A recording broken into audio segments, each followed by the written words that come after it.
ka-DIY. Nakita nyo, may lumalabas na mga ka-DIY. Then, ano, pangdinig-dinig lang sa mga mga ka-DIY is me, SB lang. So, DIY na naman tayo, no? So, kutinting na naman si PF Vlog. So, yan, ito ating power station na napakatibay, napakauna at naka-solar panel po na 50 watts mga ka-DIY. So, yan, so, yung ating submersible pump nabili lang natin sa online mga ka-DIY. So, testingin ni tatay, no?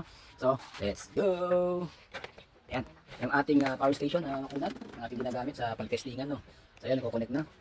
So, ito yung wiring natin, positive, negative lang, yan. Yun. So, yan, isin natin. So, yan, nalilagay natin ito mga ka-DIY kasi baka mabasa.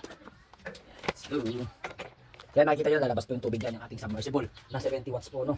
So, pwede na yung 100 watts na solar panel at saka battery na 30H na lead acid or live PO po. So, tingnan natin. So, natin to. So, yan. Sa mga gustong kumuha nito, nasa basket lang natin, mga ka-DIY. At saka sa comment section, doon nyo na mabibili yan. Nasa Lazada man o sa TikTok, sa Shopee, meron ito. So, let's go. So, saw lang natin yung in muna. Tapos yung out niya, yun na nakalagay na rin. So, kasi nga, pang dilig-dilig lang, mga ka-DIY. Let's go. Ayan. So yan, basta mga ka-DIY, makikita na ito sa dulo. So yan makita mo tayo. Ayan, mga ka-DIY, nakita nyo, may lumalabas na mga ka-DIY. Then yan pangdinig-dinig lang sa mga palay, sa mga palanggong. Pwede na ito mga ka-DIY, hindi ka na babaya. So napakatibay mga ka-DIY, no?